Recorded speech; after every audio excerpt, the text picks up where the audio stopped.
The one guy that I think everyone is going to be watching is Domas Sabonis, who didn't have the best finish to the season. He bounced back against the Suns, but had that crucial turnover late.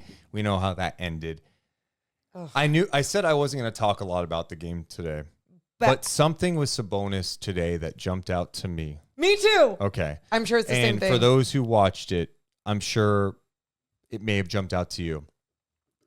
Going back to the Phoenix game for a second, I referenced a play in the second half where Sabonis had a butt-naked, wide-open, free throw line jumper, Nurkic playing off of him. Yep. Sabonis thought about, looked around, and then decided he was going to try to play bully ball on Nurkic. And Nurkic said, nah, get out, right? Sabonis has to take the mid-range shot. The Golden State Warriors, if there's one thing they're going to do, especially against Sabonis, prove it. You won't shoot it against us because you didn't last year, and you hesitate this year. Today against the Blazers, I don't know if this was by design. I don't know if he just did it for his own confidence, but against this Blazers team, Rip City Remix, whatever you want to call this squad, he took 4 mid-range shots. He was 4-4 on mid-range shots. Yep. Now, it's one thing to do it in game 82 against the Blazers when you're up 30 points, you're feeling yourself, you're going up against a team that literally is playing with G League level players for the most part. Will you do it when the pressure is on the line? Will you do it when it matters most?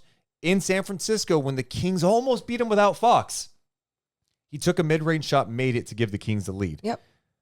Ultimately, no one remembers that because Klay hit the game winner right after that on the next play. I remember. This is the key. Yeah. He's going to get this shot. Yep. He cannot hesitate. No. He cannot hesitate. And that's exactly what I was going to point out from today's game. And even it was interesting because Chelsea Gray pointed out, wow, look at him make that jumper. Look at him make the mid-range. And it was like, yeah.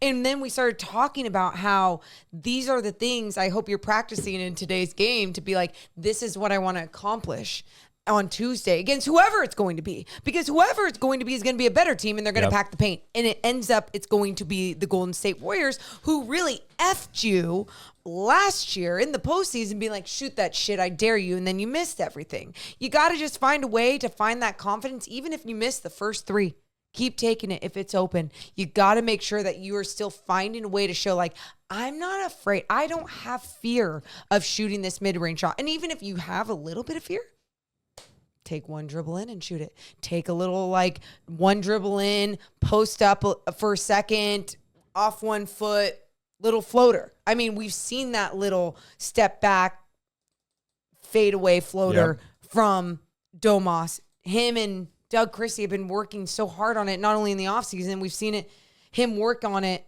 at the end of practices. And then we saw, I think it was against like maybe Alperen Şengün or somebody, one of those bigs where we're just like, yes, keep utilizing that. And in a playing game like this, you got to be willing, wanting, and confident to use moves like that. And the Warriors know what's coming. They do know. They know Fox wants to get downhill. They know that, especially without Malik Monk, the Fox-Sabonis pick and roll is going to be a thing. I would love to see more of Sabonis setting that screen really high so Fox can get downhill, because that's when it's really dangerous. When Sabonis can set a good screen, Fox gets going downhill. He's got the ability to weave around guys. He's been better finishing with contact, or he's been also pretty good at making the decisions in those situations to spray it out, either for an open 3 or for guys to move the ball around. So that's going to be key, I think. They're really going to, if they're trying to find Sabonis on the roll, I think it's going to be really crowded down there. I should mention this too. Sabonis against the Warriors in 4 games this season, 17 points a game, 11.3 rebounds, 9.5 assists on 51% shooting. So he's put up some really strong numbers against him in those 4 matchups. Are we going to see Trace Jackson Jr., Trace Jackson Davis on Sabonis, or are we He'll be on Sabonis. Okay. Not Draymond. You know what I mean? No, and I think that's the thing. I think this is the Warriors. They'll mix it up before, for sure. That's interesting. I mean, I would imagine that will be the matchup, and Draymond will help off. Okay. in any situation because Right. they're really good at throwing some double teams. And that's one area like Draymond can throw some aggressive double teams.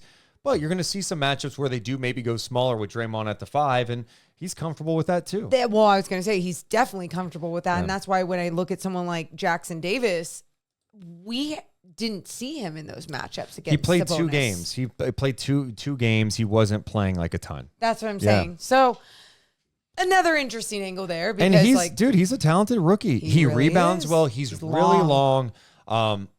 He stays vertical. Yep. And when you could stay vertical and you're long, good shot blocker, just a very smart player. He's a lob threat. He gives you more than Looney. Looney last year was the guy that was taking body shots, and the Kings weren't, in the games they lost, it was because they were having so much trouble rebounding, and they were getting crushed by the Warriors, who were getting so many second chance opportunities.